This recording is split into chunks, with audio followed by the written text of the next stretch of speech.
Šeštadienį druskininkų moterys ir čionai iš kitur atvykusios dailiosios lyties atstovės buvo apgaubtos išskirtiniu dėmesiu. Tądien viešbučio Aqua konferencijų salėje organizuotas intriguojantis reginys, pavadintas Tik jums. Visą popietę moterys turėjo galimybę susipažinti su kurorto grožių salonų teikiamomis paslaugomis, o pavakarė jos buvo laukiamos grožio, mados ir muzikos šventėje, kurią vainikavo kūrybingiausių Vilniaus dizaino kolegijos mados dizaino katedros studentų kūrybinių bandymų pristatymas. Ši kolekcija yra 6 jaunųjų dizainerių, kurie šiemet bus jau absolventai mūsų mokymo įstaigos, tai yra jų eksperimentiniai bandymai ir bet koks viešas pristatymas ar sostinėje, ar kitose Lietuvos miestuose yra labai šauni ir gera jiems patirtis. Gal tada apie tas mados tendencijas, kurias galbūt studentai, diplomantai jau diktuoja ir nori pasiūlyti druskininkų ir ne tik druskininkų moterims.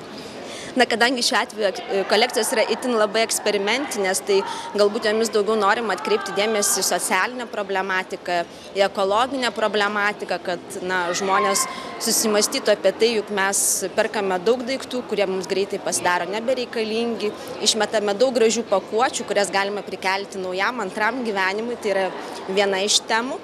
O kitoji tema daugiau yra barokinė, kadangi mados kryptise mes galim pastebėti, jog yra aktualu daug aksesuarų, daug skirtingų spalvų, audinių, daug prabangos, tai kaip ir kita tendencija būtų tokia.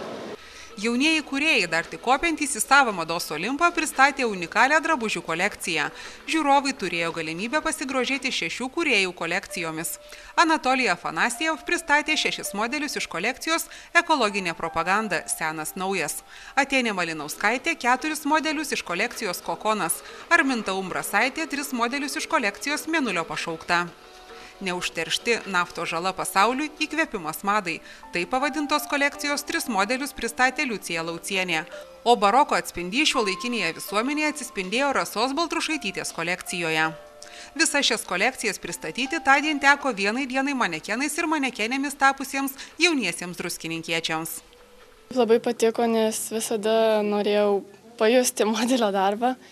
Ir rūbas patiko, toks įdomesnis, unikalesnis ir iš tikrųjų modelio darbas yra sunkus ir varginantis. Ką jautėjai eidama podiumu? Labai gerą jausmą, labai faina, kai fotografuoja, visi žiūri ir geras jausmas.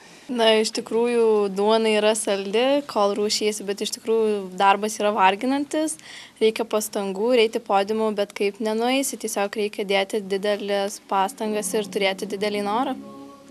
Pritariu. Iš tikrųjų patyrėm, ką tai reiškia.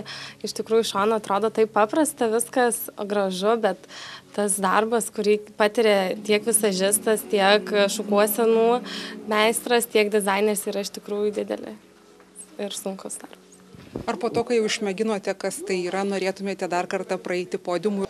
Aš asmeniškai tai 100% sutikčiau ir man tai buvo smagi patirtis, aš to nesigailiu, kad tai padariau. Aš irgi norėčiau, bet aišku, reiktų daug ruoštis tam, nes iš tikrųjų yra kur padirbėti ir tobulėti. Ir kas yra svarbiausia tame manekenės darbe? Iš tikrųjų, gal svarbiausia tai pasiruošimas ir savęs nusiteikimas. Tu turi viduje nusiteikti, kad tu nori ir gali. Ir nebijoti scenos baimės, žiūrėti žmonėms į akis ir tiesiog eiti podiumu tiesiai ir galvoti, kokia tu graži šiandien.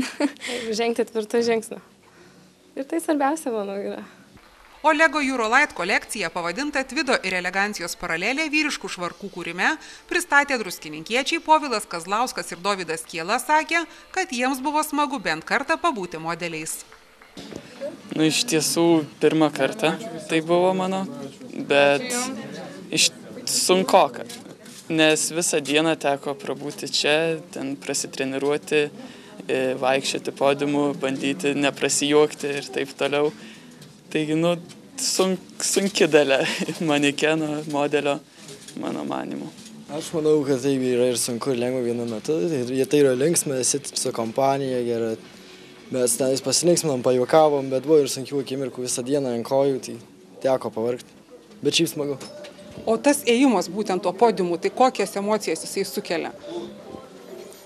Nežinau, man jokių nesukelia. Aš išskrendu, kai einu.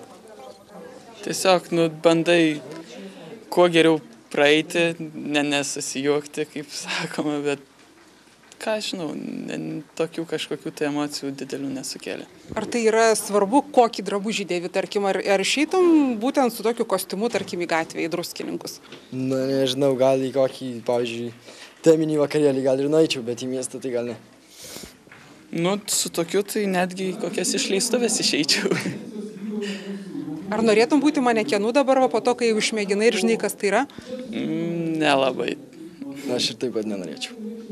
Na, o po madų pristatymo žiūrovams geros nuotaikos ir šiek tiek romantikos gyvo garso koncerte dovanojo vyrų trio El Fuego. Renginį organizavo Druskininkų kultūros centras.